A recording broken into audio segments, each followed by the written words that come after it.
Welcome to No Dust. The EuroBasket's semifinals are set. Josh Giddey finally signed a contract. Adam Silver said some stuff, but we'll get to that on Friday's show.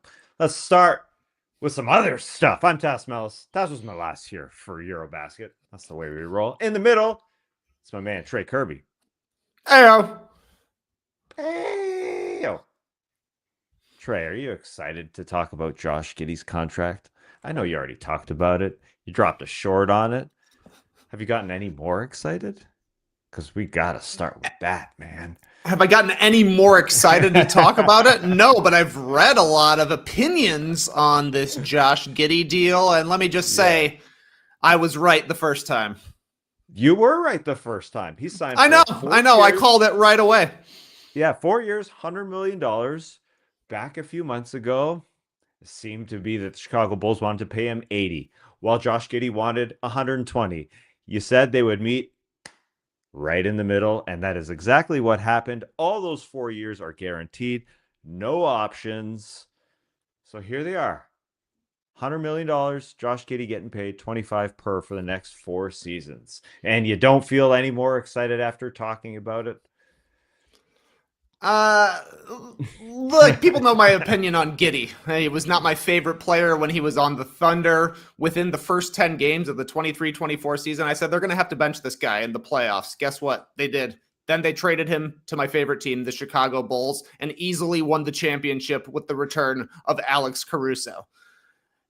Giddey had an awesome second half of the season last year. Once Zach LaVine was shipped out, it was basically 20 points, 9 rebounds, 9 assists, and a ridiculous 46% from three. That ain't going to happen again, but maybe he can shoot 37% from three. He's only 22 years old. He'll be 23 at the start of the season. Definitely coming off his best season ever. I'm just pretty skeptical that you can build a real winning team around Josh Giddey. You have to build a team perfectly around Giddey to succeed, and I don't know if the kind of team that's around him is the kind of team that wins in the NBA. It's not going to win the next couple seasons, but at the same time, that's why I'm fine with it for the next couple years. Maybe in year 3 and year 4 of this 4-year contract, when they do want to build great players, or a great team, when they do see that Josh Giddey hasn't really improved or is playing well in the first half of the season, then maybe they say, well, this $25 million is really setting us back. But you mentioned all the stats. The stats are nice. As you said, after the All-Star break, 21, 10, and 9. Wow. Those are really, really good numbers. But before the All-Star game, when he played 51 games, he was scoring 12 points a game, shooting 44 from the floor, 34% from three. Not all that great. That being said, they're not paying anybody else. So why not pay a guy who is 22 years old and could get even better? Literally next year, Josh Giddey will be their highest paid player. Vooch is making less, Collins is making less, Pat Williams is making less. And then the following season, they're only playing Patrick Williams.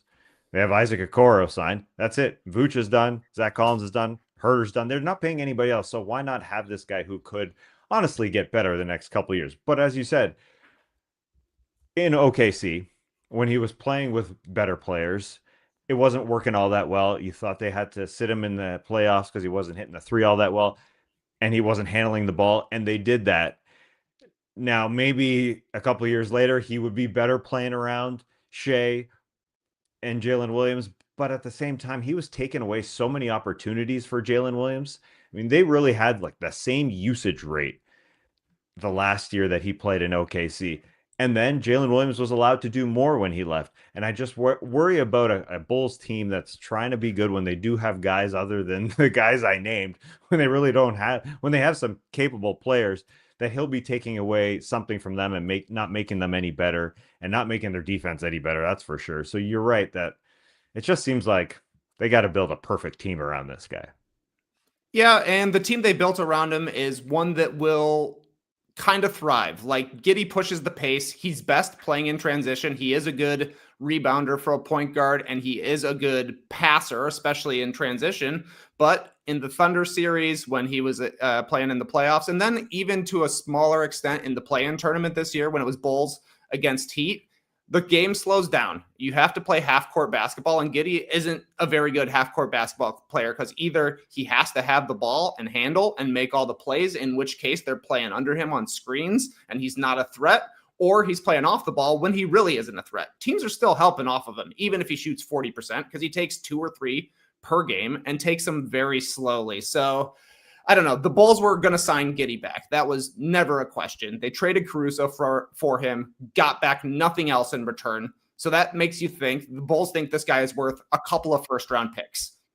I disagree. That was their assessment. They did an okay job. I think this is just like an okay contract. It's not terrible, but it's not good. They could have gotten him on a cheaper deal. I just don't think that this committing to Giddey for 4 years doesn't do anything for me. It doesn't make the team better. He's not like a major prospect out there. He's a decent starting point guard, but like, is he a top 20 point guard in the league? He's probably in like the 15 to 20 range. There are so many guys you would take over Giddey, and there are guys you can find like that.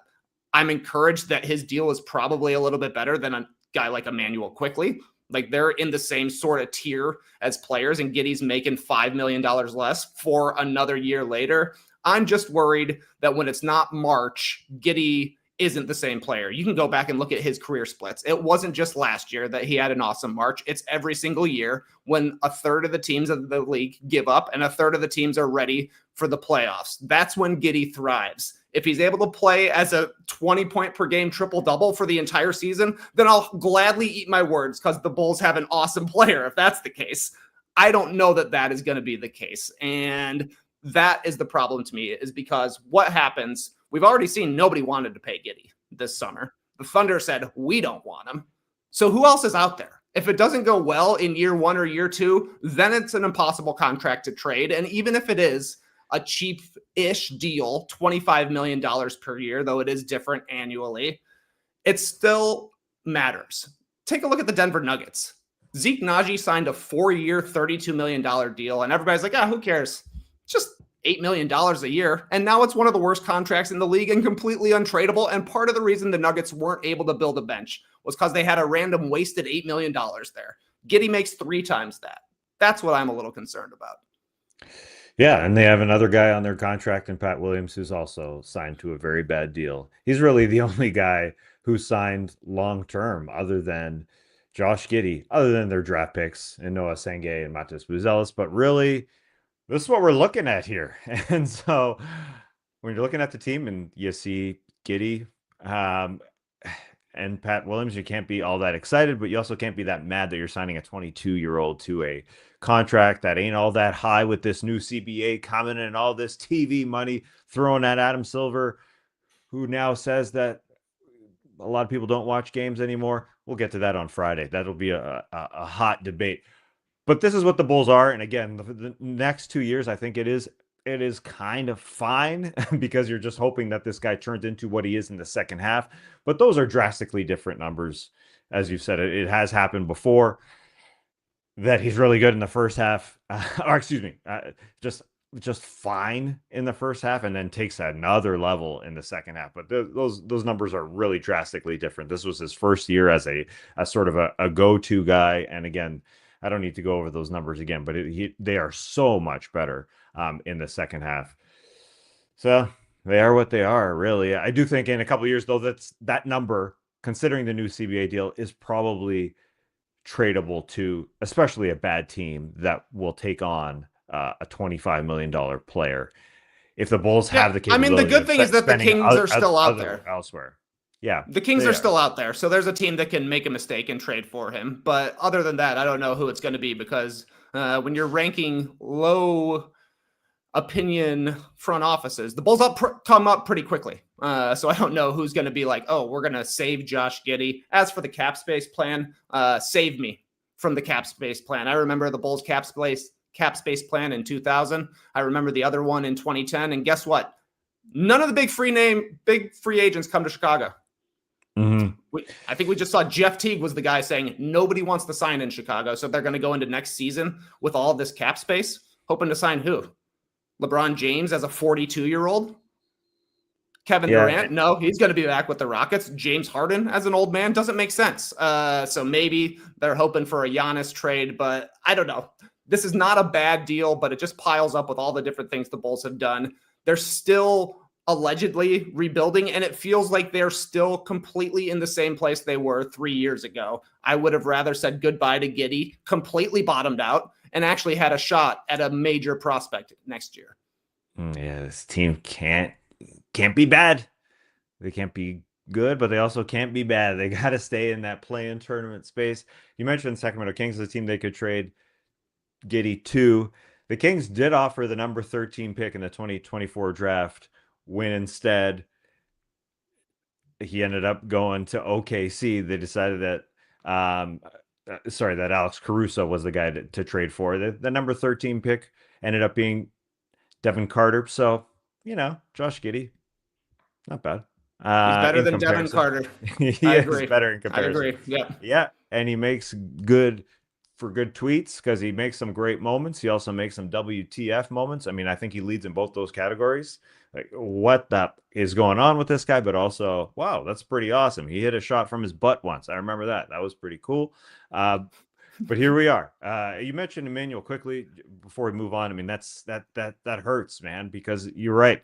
The Emmanuel Quickley contract by the Toronto Raptors was a monster. It was a big contract. He definitely has been hurt, but at the same time, now we're looking at those two guys, and I would say a lot of teams would pick Josh Giddey over Emmanuel Quickley, which is crazy. Hopefully, Quickley plays a little bit better this coming season. That's just some Raptor talk, man.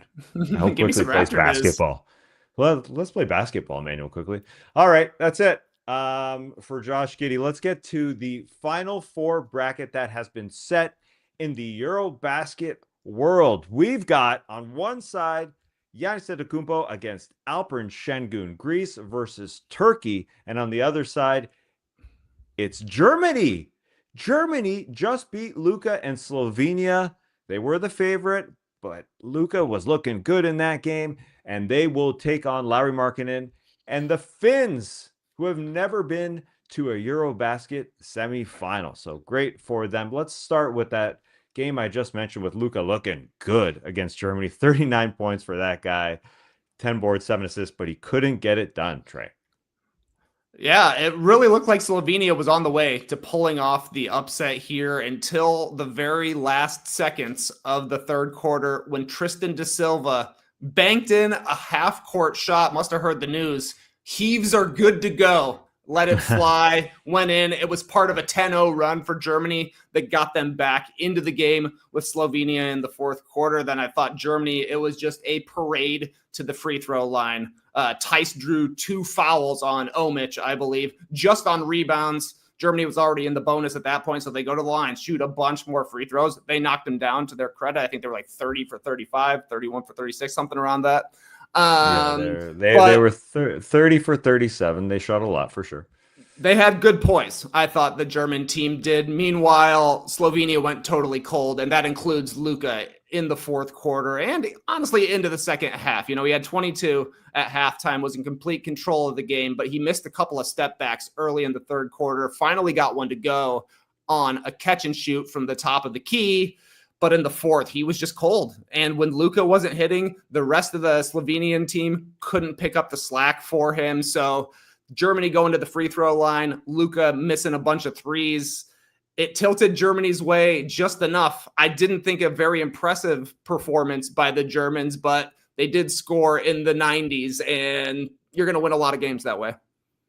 You're right. Dennis Schroeder was 6 of 20, Franz Wagner 5 of 17. So their top 2 scorers didn't have efficient nights, but it was free throw fun. I thought this was a difficult game to watch. I'll never say that about a EuroBasket game, but it happened here. I know in the stream team got people mentioning that even the German commentators were complaining about the refs calling too many fouls, some horrible reffing.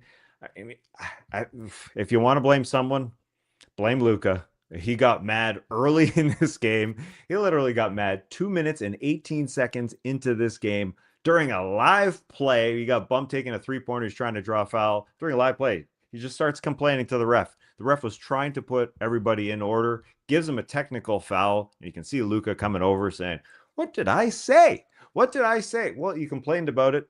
And it wasn't that bad until the fourth quarter. And I don't know if the refs were just trying to get things in order a little bit more, because Luka got calls, and yeah, the Germans did end up shooting 37 free throws. Slovenia shot 25 free throws.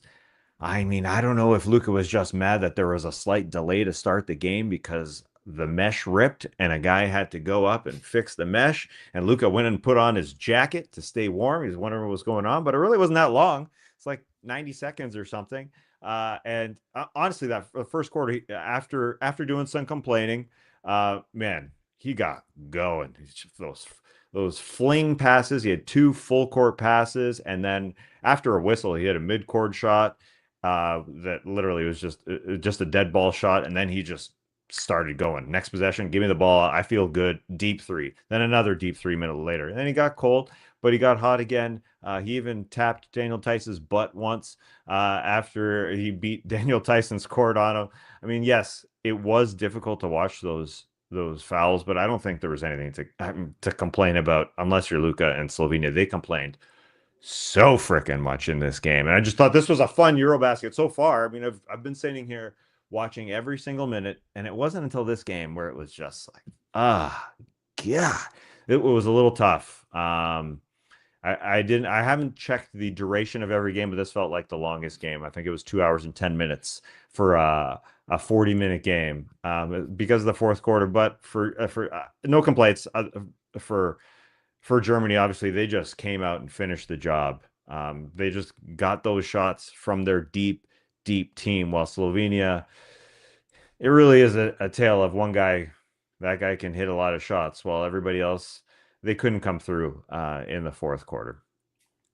Yeah, that's exactly right. And, I do think that there were valid complaints on both sides, but also Luka picked up his fourth foul 2 minutes in to the third quarter, and he was hacking. There were some fouls that could have easily been called on Luka, but they're like, we're not going to disqualify you from a game of this magnitude when you're playing well and you've got a chance at an upset. So I think he was living on the edge from the very beginning, and it just came back to bite Slovenia because the margin for error for them is so little. So once they went like 1 for 8, 1 for 9 from 3 in the fourth quarter, they were going to have to make some of those wide open shots that they were generating. I thought they had the German team for about 35 minutes. Luka hit that 3 from the left wing. He's flexing. It seemed like it could have gone their way, but then they just picked up a couple of ticky-tack fouls, and at that point, it was already bonus job. So Germany to the line. Franz Wagner, 13 of 14 at the line. Schroeder ended up going 7 for 9 at the free throw line as well. What do free throws do? Win games. That goes worldwide. Yeah, it didn't start until, as you said, Tristan da Silva hitting that running mid-court shot, end of the third quarter. They were down 7. He hits that shot. It goes to 4. Luka's on the bench to start the fourth quarter, and he comes back, and they're all tied up.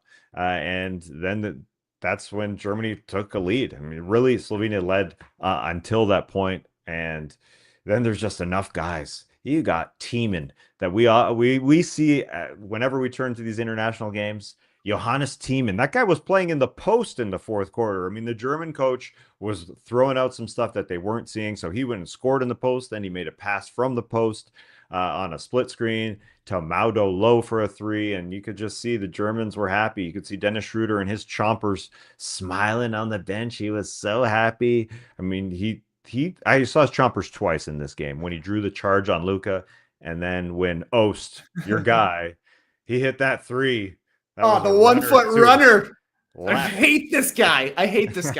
I'm not even going to be upset if Germany wins. I'm not cheering for the teams that Germany is playing against, but when he makes a shot, it just feels so infuriating. He did try and take another one very similar. The next possession down, air ball. I was cheering like crazy on that one, but you're right. Double chompers performance for Schroeder. Straight up looked like the Grinch after drawing the charge on Luka early on.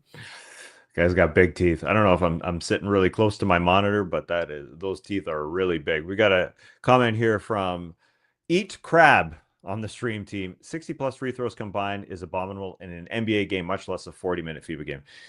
Yeah, you're doing some great math right there. It was difficult to watch.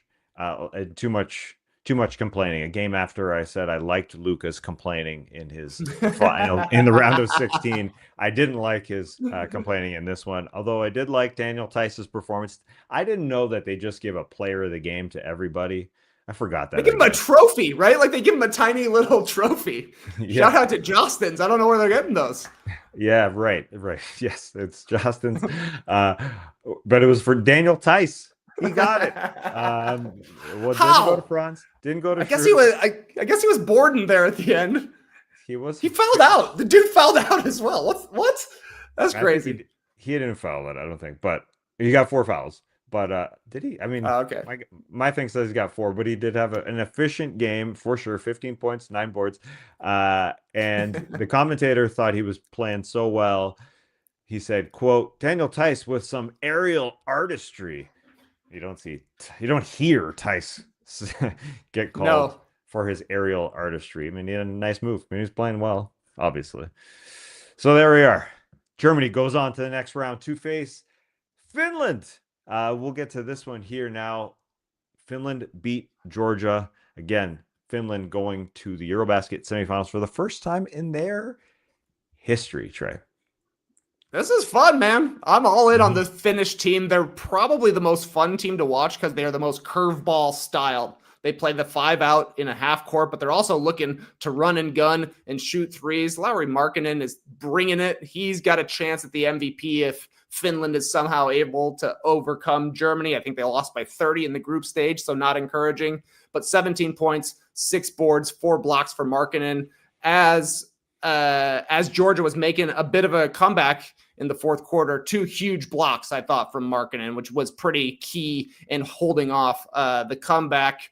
It was a great team performance, I thought, for Finland. They outscored the Georgian team 44-4 from the bench. Janssinen was pretty massive, 19 points, 3 threes. He was scoring on cuts, hitting open shots. It was just a team-wide great performance for Finland. 44-4 for their bench. It's absolutely ridiculous. And yeah, 30-2 after the first half. Everybody helping out. I mean, everybody helping out. When Larry Markkanen isn't your leading scorer in a game, that means this team is absolutely connected. And I thought actually to start, it wasn't looking all that great. I thought Finland was just collapsing a little too much. But then some of their guys, I thought they were collapsing defensively a little too much. But then some of their guys coming off the bench, Sasu Salin, their captain. I mean, he just starts firing away from 3-point land and hitting shots. You mentioned Lowry's defense. I thought was super, super, super important. 4 big blocks for that guy. While everybody else, just kind of kept continuing to help out and hit shots. Literally, you can go up and down the list of Finns that did it. While if you're only getting 4 points from your bench for Georgia, you're kind of effed.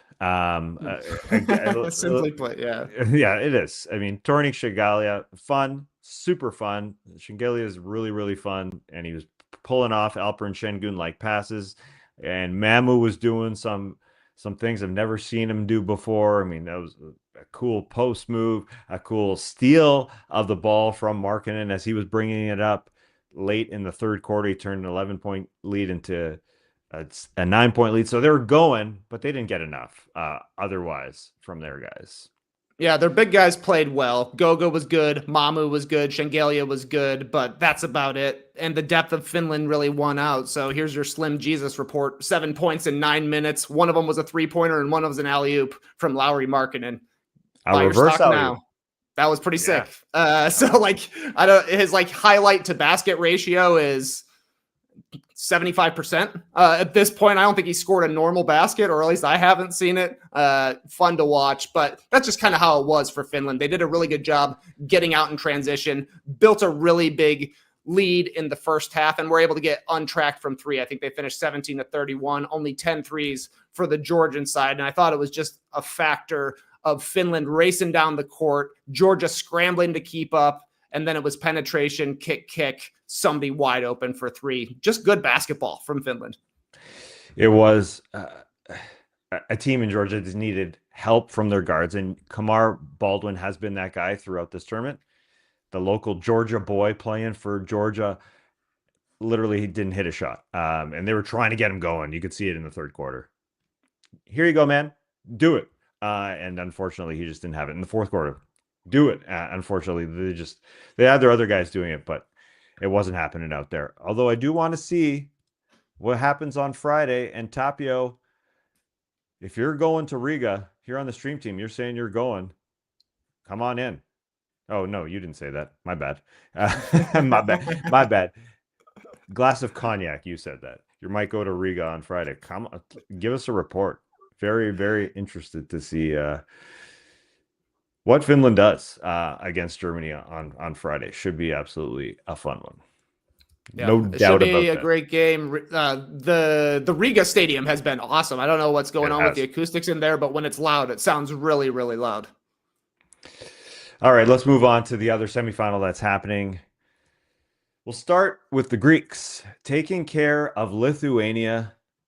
They started Jonas Valanciunas. They threw him at Giannis Antetokounmpo, but the Greeks persevered. Giannis, a fantastic game as the Greeks did it. Top to bottom, a little bit like Finland, Trey. A little bit like Finland, but at the top of the Greek roster is Giannis Antetokounmpo, 29 points, 16 rebounds, 2 assists, 4 steals, 1 block, and his mid-range is money right now, Tass. Lithuania was giving him jumpers in this game, and Giannis was just walking into them quite easily. He just had his best mid-range season of his NBA career, but I think he's 11 for 18 in the EuroBasket tournament right now. He's shooting it with confidence. It looks super smooth. That's something Milwaukee's going to need, because honestly, they should play very similar to the way the Greek team plays right now. Giannis as point center, creating for others, also looking for his own offense. And if that's the case, he's going to have to hit these shots when people are playing underneath him. He's shown throughout the season into the summer that he can do that. But you were a short boy as well, Tass, talking up Kostas Antetokounmpo, 4 points and 4 blocks in 16 minutes. I saw you having to tell people, look, he's already got a deal signed with a European team. He's not coming to the NBA. But could he come to the NBA? Could he do it? He looks springy, Tass. He feels like you offer this man enough. You never know. I think you can break that deal with Olympiacos because, he looks ridiculously good. And he was one of those guys that kind of help change the game. Because Giannis, honestly, the Jonas Valanciunas in the lineup was bugging Giannis a little bit to start. They threw him out there along with Radicevic. And you could see Giannis going at both those guys, and he had to pass out. You often don't see Giannis from like the mid range when a big hand, a big arm forces him to pass out. I mean, Giannis had 5 turnovers in this game, and Jonas Valanciunas played 31 minutes. They won every single one of those minutes. They were +4, but he went to the bench after they got up in the first quarter for a long time, and Giannis just would not stop running. I mean, he started these fast breaks, man, over and over and over again. And he had 4 steals. He was kicking ass on the defensive end. The Greeks won the fast break 20-4. They started to turn the game, and a lot of that was Kostas Antetokounmpo with huge blocks. A lot of it was Vasilis Toliopoulos, 17 points as the second leading scorer behind Giannis's 29. And then other guys. I mean, Kostas Sloukas on the fast break. He was 11-4-4, a guy that replaced Thomas Walkup, who played there last year. They said, nah, you're out. We'll bring in the old guy who knows what he's doing. He was great on the break. Tyler Dorsey as well. A couple big steals in this game, forcing the perimeter players of Lithuania to throw it right up into his arms. Instead of Nick Kalathis, we saw Tyler Dorsey this year. It just goes on and on and on and on with this team. They had enough guys. So does Kostas break his deal and say, nah, I'm going to the United States of America? I don't know. He's 27. He's in his prime, man. Yeah, he is in his prime. I don't know. I was looking at the Bucks roster recently. Their only backup center is Jericho Sims. You telling me Kostas Antetokounmpo can't outplay Jericho Sims plus bring the brothers 3 together? Yeah. I think it's worth a roll of the dice for sure. It is amazing looking at this Greek team. They've got 3 Antetokounmpos. They also have 3 Kostases. And right now they've got 3 NBA champions. The three bros have all won. So yeah, bring them all back together in Milwaukee. Why not? I mean, yeah, he's got a tiny bit of a push shot type of thing on the offensive end, but yeah, he's more of a he's a rim runner, but he's a shot blocker. I mean, he does it really, really well. So yeah, take Jericho Sims' job. That's the dream. That's the new dream for the Antetokounmpo family. Take Jericho Sims' job, or at least get a late season call up. Why not?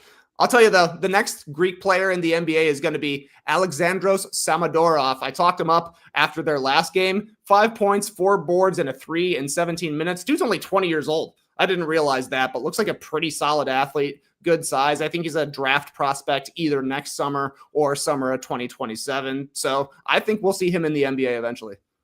Yeah, that's a good call. I didn't know a lot about him, and I saw Samodorov. That ain't a Greek name, but he was born in Greece.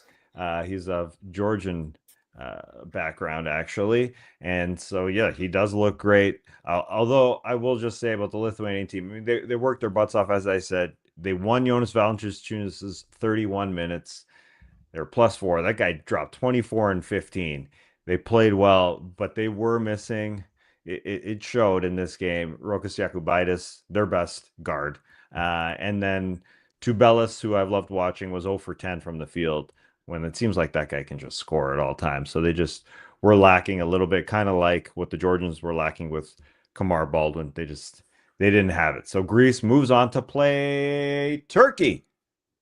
Alperen Şengün is in the semifinals. They have looked impressive, Trey. They took out Poland in the first quarterfinal.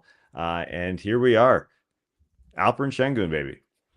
Daddy Sengun, triple double in 25 minutes, youngest player ever with a triple double in EuroBasket, 15 points, 12 boards, 10 assists, some absolute dimes in this one. I know you posted the one task where he catches the ball on the short roll, turns backwards, and wows himself with a Magic Johnson kind of pass. That was an awesome one, but I thought every one of his assists was pretty. He was so patient with his dribble drives, often attacking from out on the wing, sometimes in the post, but then he would find a backdoor cutter. It felt like every assist was a guy just zooming to the back after the Polish team was so eyes on Sengun. It was like he was drawing at least a double team, if not a triple team, almost every time that he was getting into the lane. And then he just had the wherewithal to find cutters every single time. An incredible performance from him.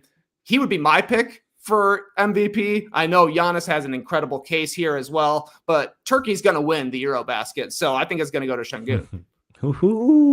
Turkey is friggin' deep. And even though Alperen Şengün wasn't scoring at all to start this game, he literally didn't score his first bucket until 4 minutes into the second quarter. He was doing all the passing that he needed to do, whether they started doubling him, he was finding those cutters on the baseline over and over and over.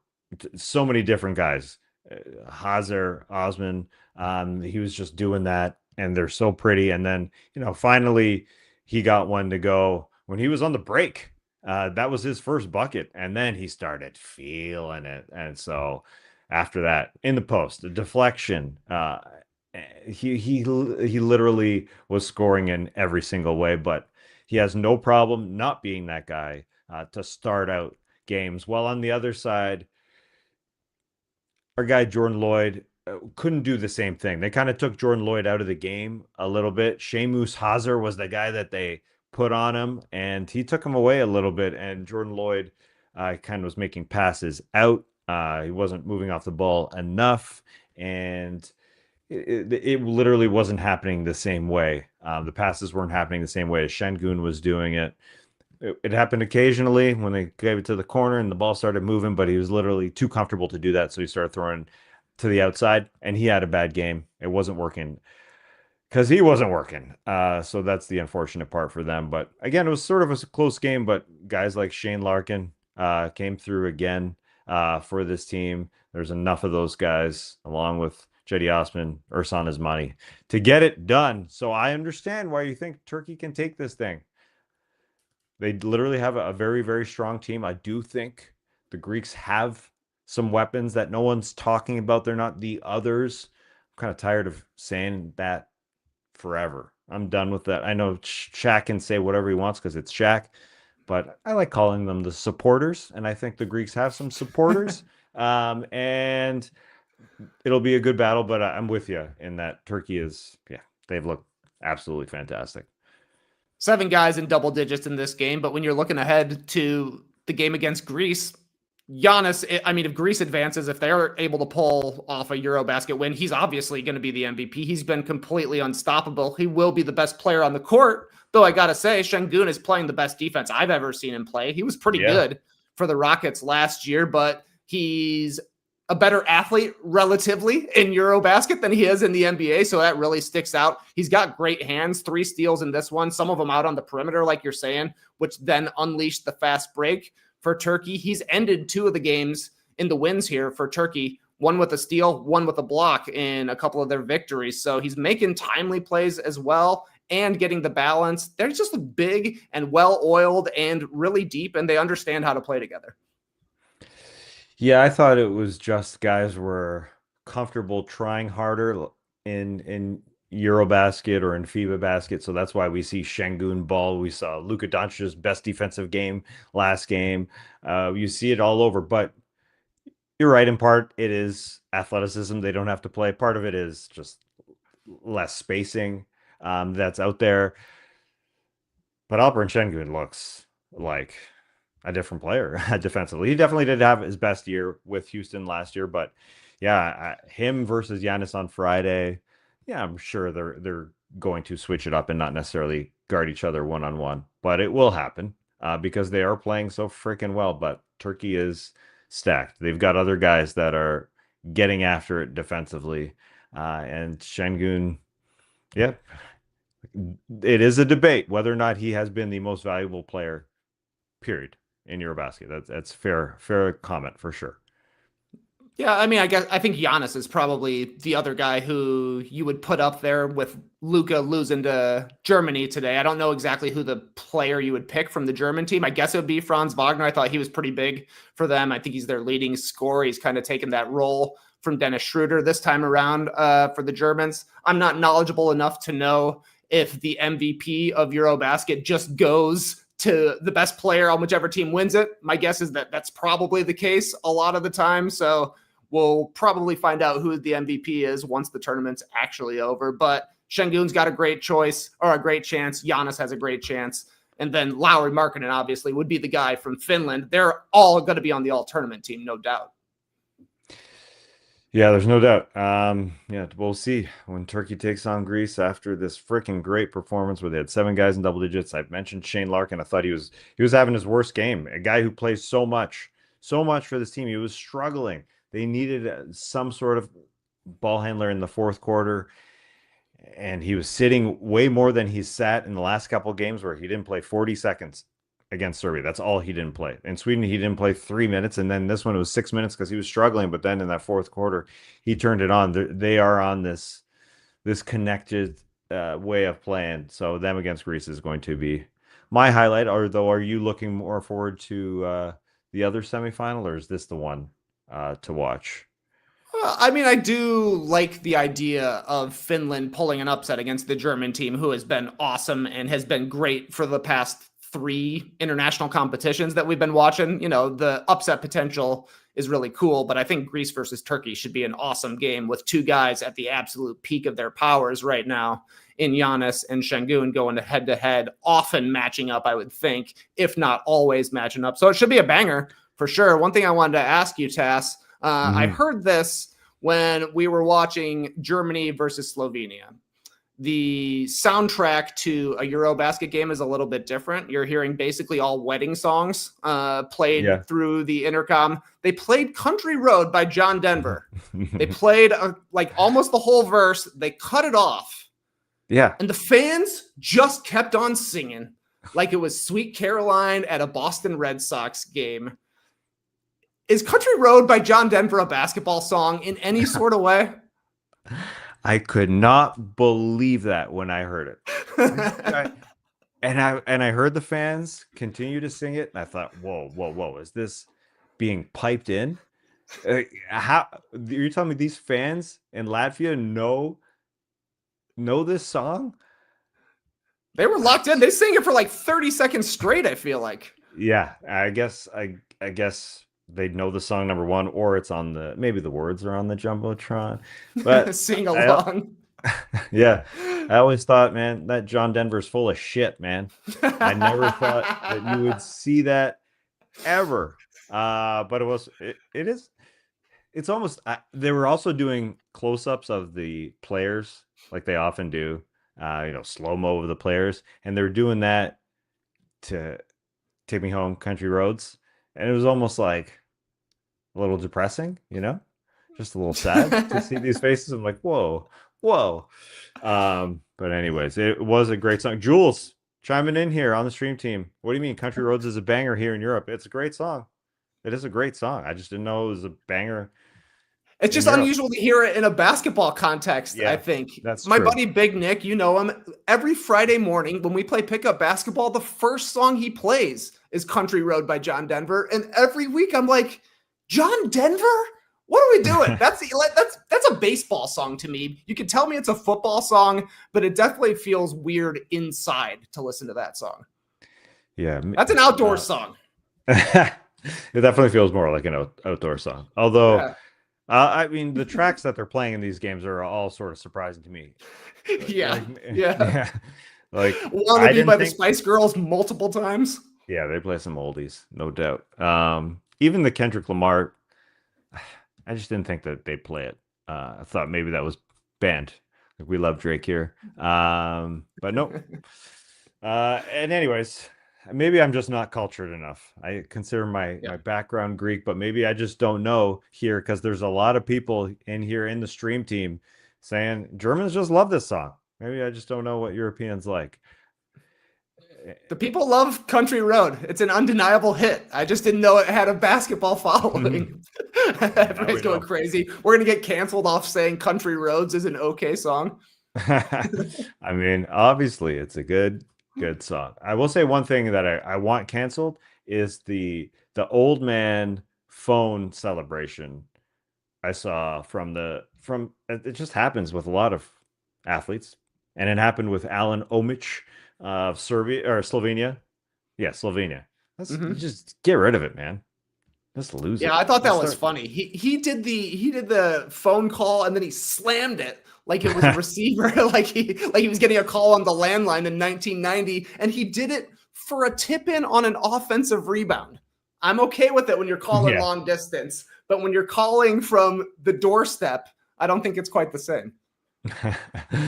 All right. That was great stuff. Great stuff, everybody. Great to see these comments. I didn't know that Country Roads is big in Germany and the Netherlands and football stadiums.